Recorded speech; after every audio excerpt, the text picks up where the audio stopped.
इतनी मेहनत करके स्टेट क्वालिफाई किए, मैट्रिक किए, इंटर किए, फिर इंटर करने के बाद 3 सालों का ग्रेजुएशन किए, फिर हम लोग बीपीएड किए, उसके बाद में हम लोग स्टेट क्वालिफाई करके भी हम लोग सम्मानजनक वेतन नहीं मिल रहा है हम लोगों को। और जो हमसे आखिर कैसे होगी हमारी समस्या को सुने सरकार। हम अपनी समस्या को लेकर के सरकार के पास आए हैं, हमारी सरकार को सरकार मान ले।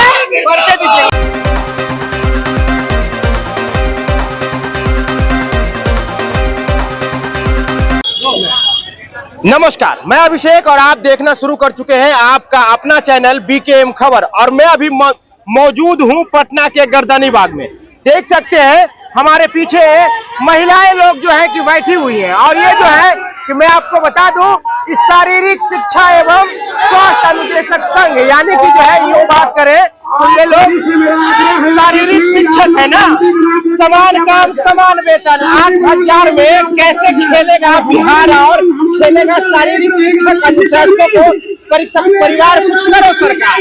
देख सकते हैं आप यहाँ पे ये लोग जो है परेशान है। महिला आरक्षण की बात होती है, देश में भी हो रही है और राज्य में भी हो रही थी। आखिरकार महिला आरक्षण के बाद भी महिलाएं सड़कों पे क्यों बैठी हुई है, क्यों धरना पे बैठी हुई है? क्योंकि हमारी मांगे सरकार नहीं सुन रही है। हम 8,000 में कैसे मेरा परिवार चलेगा, कैसे जिएंगे हम? आप कह रही है कि हमारी बातें सरकार नहीं सुन रही है, सरकार महिलाओं के आरक्षण की बात कर रही है। 8,000 में कैसे जिएगा बिहार? 8,000 हमको मिला, मैट्रिक किए, इंटर किए, बीपीएड किए, स्टेट क्वालिफाई किए और हमको मिला 8,000। 8,000 में कैसे खाएंगे? बच्चा को क्या पढ़ाएंगे, क्या शिक्षा देंगे? सरकार महिला सशक्तिकरण की बात करती है और हमें 8,000 पे लाके खड़ा कर दिया है। हमें समान काम समान वेतन चाहिए, राजकर्मी का दर्जा चाहिए, एक सम्मानजनक शिक्षक का हमें सम्मान चाहिए। 8,000 में नहीं चलेगी हमारा घर, हमारा परिवार, हमारा रिश्तेदार। हमें भी तो परिवार और रिश्तेदार है। सम्मानजनक एक शिक्षक के रूप में हमें भी दीजिए। स्कूल में बोला जाता है इसको 8,000 मिलता है। आखिर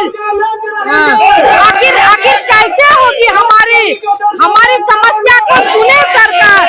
हम अपनी समस्या को लेकर के सरकार के पास आए हैं, हमारी सरकार को सरकार मान ले।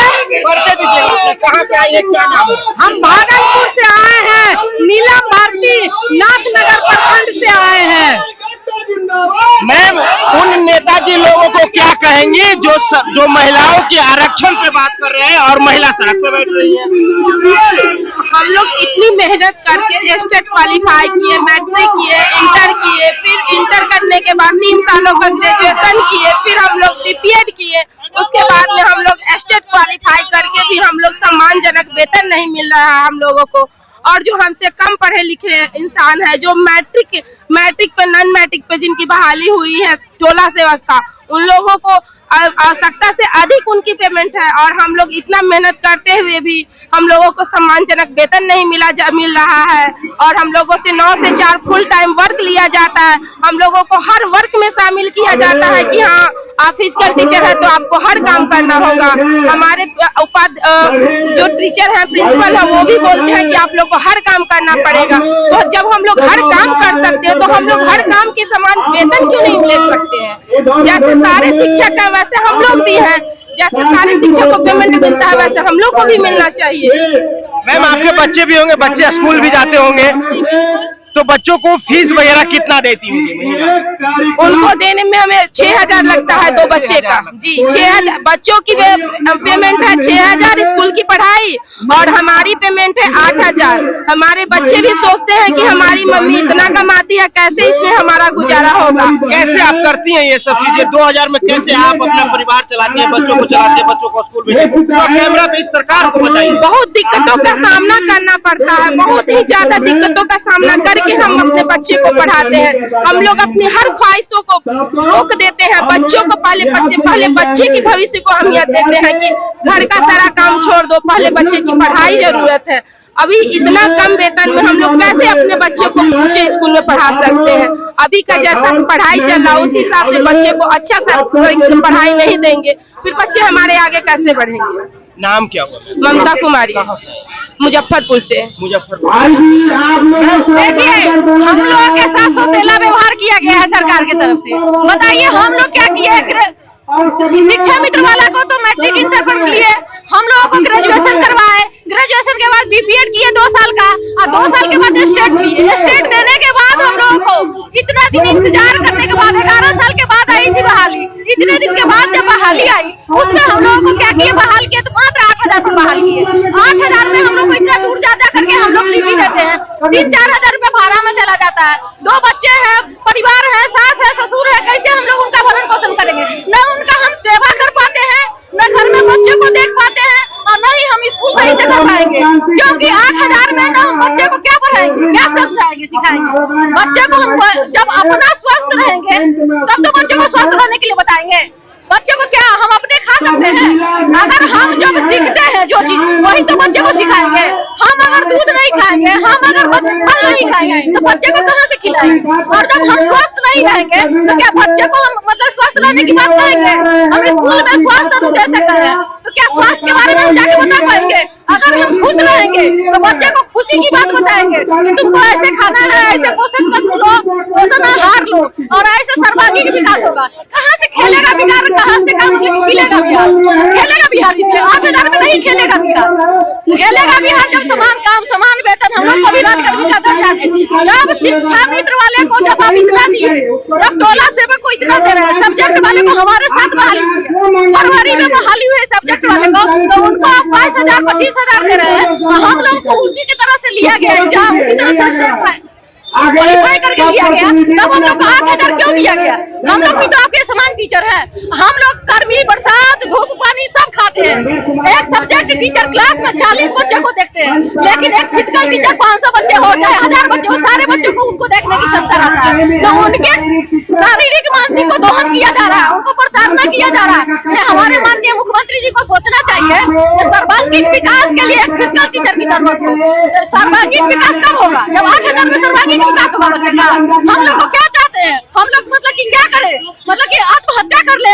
ना हम बच्चे को फीस जमा कर पा रहे हैं, ना रूम रेंट दे पा रहे हैं, ना गाड़ी भाड़ा दे पा रहे हैं, कर्जा खेत बेचे, नौकरी भी कर रहे हैं, खेत भी बेचे, कहाँ से खेत लाएंगे? सरकार अभी चुनाव में बिजी है, आप लोग की बात नहीं सुनेगी। आप लोग की अगला कदम क्या होगा? हम लोग का अगला कदम इसी तरह से अनशन करेंगे। सरकार हमको हम लोग की बात मानना पड़ेगा। अनशन करेंगे, अनशन करेंगे, यही गर्दनी बात छोड़ेंगे नहीं हम लोग। नहीं तो हम लोग भी सोचेंगे हम लोग के बारे में वो क्या सोच रहे हैं, कैसे सोच रहे हैं, उनको सोचना चाहिए। जो एक परिवार में अगर एक नौकरी दे रहे हैं उसका पूरा जिम्मेवारी उनके परिवार का उनके ऊपर रहता है। कैसे 8,000 में पूरा परिवार चलाएंगे? एक परिवार में 8 आदमी 10 आदमी होता है, 8 आदमी क्या पानी पी कर घोट करके मतलब किस समय काटेंगे? चाय बिस्किट के लिए वो पैसा दे रहे हैं, चाय बिस्किट खा करके जीवन काटेंगे हम लोग। हमारे बच्चे कैसे पढ़ेंगे? 8,000 रुपया हमारे बच्चे को फीस देते हैं, 8,000 रुपया हमको मिल रहा है, भाड़ा चला जा रहा है, हम लोग किसको क्या कहेंगे? और जब हम इस तरह से हम लोगों का शिक्षा का दोहन हो रहा है तो फिजिकल टीचर में अब किसी को बहाली करने के लिए हम लोग तो नहीं चाहेंगे। आदमी कहता है अपने जो बनता है वही बनने के लिए प्रोत्साहन किया जाता है। हम क्या प्रोत्साहन करेंगे किसी को? क्या फिजिकल टीचर बनिए ताकि मजदूर सही बनकर जिंदगी जिए? 200 रुपया 250 रुपया मजदूरी मिलता है। आज मनरेगा में जाइए, उसका देखिए वेतन क्या है। मनरेगा में जो माथा पर उसको ज्ञान नहीं है उसका 500-1000 रुपया वेतन मिल रहा है, और गेस्ट टीचर को लाए हैं उसको 1000 रुपया वेतन दे रहा है। हम लोग को पढ़ा लिखा करके इतना मेहनत करने के बाद क्या मिल रहा है? हम लोग कुछ भी नहीं मिल रहा। खासतौर पे माननीय मुख्यमंत्री जी से कहना है जो हम लोगों के बारे में सोचे। हम लोग उनका काम पूरा दे रहे हैं, पूरा कर रहे हैं, न गर्मी देख रहे हैं, न बरसात देख रहे हैं, न आंधी न तूफान।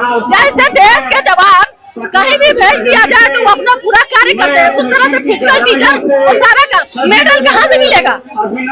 मेडल कहाँ से मिलेगा? 8,000 हमको ड्यूटी में दीजिएगा, नौकरी में पैसा, हम मेडल दिलवा देंगे। हम सिखाएंगे तब तो बच्चा मेडल आएगा।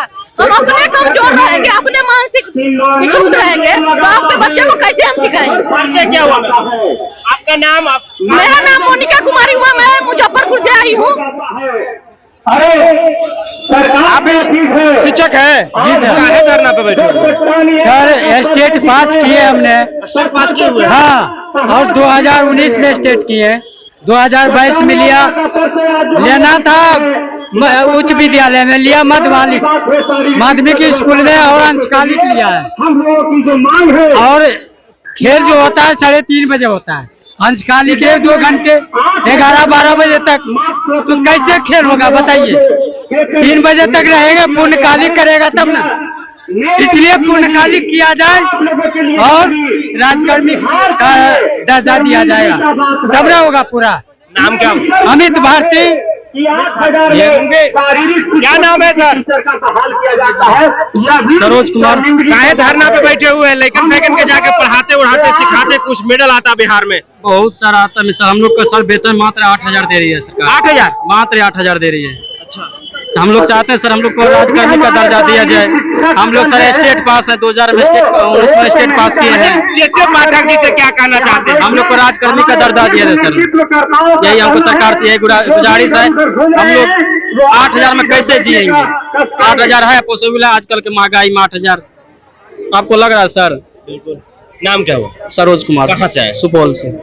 मैं सारण जिलाध्यक्ष अविनाश कुमार पांडे। मैं माननीय मुख्यमंत्री से पूछना चाहता हूं कि श्रीमान हम लोग मैट्रिक पास किए, इंटर किए, ग्रेजुएशन किए, बीपीएड किए, एमपीएड किए, उसके बाद 2019 में स्टेट का एग्जामिनेशन दिया, वो हम सब कुछ क्वालिफाई किए। उसके बाद हम लोग एग्जामिनेशन देने के बाद हमारी नौकरी दी गई, वो भी हाई कोर्ट के डबल बेंच के फैसला के बाद, और हमें मिला क्या 8,000। 8,000 में सोचिए कि सारे लोग 100-200 किलोमीटर दूर अपना काम कर रहे हैं, उनको तो 8,000 रुपया पेट्रोल में खत्म हो जा रहा है। माननीय मुख्यमंत्री से मैं इतना पूछना चाहता हूँ कि श्रीमान आप मैट्रिक पास करने वालों को 25,000 कर दिए, 5% बढ़ा दिए, हमारे लिए आप क्या कीजिएगा? हम केवल आपसे यही चाहते हैं कि हमें राजकर्मी का दर्जा दिया जाए, क्योंकि शिक्षक की जितनी भी एलिजिबिलिटी होती है, सारी एलिजिबिलिटी हमारे पास है। हम जितनी भी शिक्षक की एलिजिबिलिटी है वो सब कुछ हम क्वालिफाई कर रहे हैं। हाँ, इसलिए हम चाहते हैं कि हमें समान काम का समान वेतन और राजकर्मी का दर्जा दिया जाए। अगर सरकार नहीं सुनती है तो आप लोग का अगला कदम? यदि सरकार नहीं सुनती है तो यही हम मर जाएंगे, हम यहीं रहेंगे, यहीं मर जाएंगे। हम लोग का अगला आंदोलन जारी रहेगा, हम लोग पीछे नहीं हटने वाले हैं जब तक जितने भी शारीरिक शिक्षक आए हैं, सरकार जब तक उनकी बातों को आपके मीडिया के माध्यम से अच्छे से समझ नहीं जाए और हम लोगों के सारी बातों को अच्छे से सुन नहीं ले, तब तक हम लोग यहाँ से नहीं हटेंगे। हम लोग यहाँ पर जो है ये हम लोगों के हक की लड़ाई है, हम लोगों की आवाज की लड़ाई है, और जो बिहार में जो भी खिलाड़ी खेल रहे हैं उनके भविष्य की लड़ाई है। जब तक हम लोगों को समान वेतन नहीं मिलेगा तो बिहार राज्य से जो अच्छे खिलाड़ी हैं वो कैसे बाहर जाएंगे? जो बिहार से जो ओलंपिक का मेडल आना चाहिए वो कैसे आएगा? तो हम लोग आपके माध्यम से जो मीडिया का माध्यम है उसे गुजारिश करना चाहते हैं गवर्नमेंट से कि हम लोगों को समान वेतन और राज्य कर्मी का दर्जा देने का कोशिश करें, बस हम लोगों की यही गुजारिश है। नाम क्या हुआ? शबाना आलमी मेरा नाम। अब बिहार में बिहार के बच्चों मेडल कैसे लाएंगे? खेलेंगे कूदेंगे, कहा जाता है कि खेलो पढ़ोगे लिखोगे तो बनोगे नवाब, खेलोगे कूदोगे तो होगे खराब। यही थ्योरी पे जो है कैसा मालूम पड़ता है बिहार सरकार चल रही है। क्यों मैं ऐसा इसीलिए बोल रहा हूँ कि अब हमारे बिहार के बच्चे जो है वो गोल्ड मेडल या कांस्य मेडल या पीतल का मेडल नहीं ला पाएंगे। क्यों नहीं ला पाएंगे? क्योंकि ये जितने भी हैं ये शिक्षक, शारीरिक शिक्षक है, अगर उनको खेल कूद का पढ़ाया ही नहीं जाएगा, बताया ही नहीं जाएगा तो वो कैसे खेलेंगे और मेडल कैसे लाएंगे? ये हमारे शारीरिक शिक्षक है, और शारीरिक शिक्षक देखिए सरकार की नीतियों से लोग परेशान होकर के सड़कों पर आ गए हैं। अब कैसे सुधरेगा हमारा बिहार, कैसे आगे बढ़ेगा बिहार, ये आप लोग के ऊपर है। इस वीडियो को आप लोग जरूर शेयर कीजिएगा अगर आप भी चाहते हैं कि आपके बच्चे खेल कूद में कुछ अच्छा करें तो, क्योंकि सारे के सारे जो है शारीरिक शिक्षक है। फिलहाल के लिए इतना ही। आप अपना प्रतिक्रिया कमेंट बॉक्स में जरूर दें। बड़े रहेंगे खबर के साथ, देश दुनिया खबरों के साथ, लोकल खबरों को आप तक दिखाते रहेंगे। जय हिंद, जय बिहार।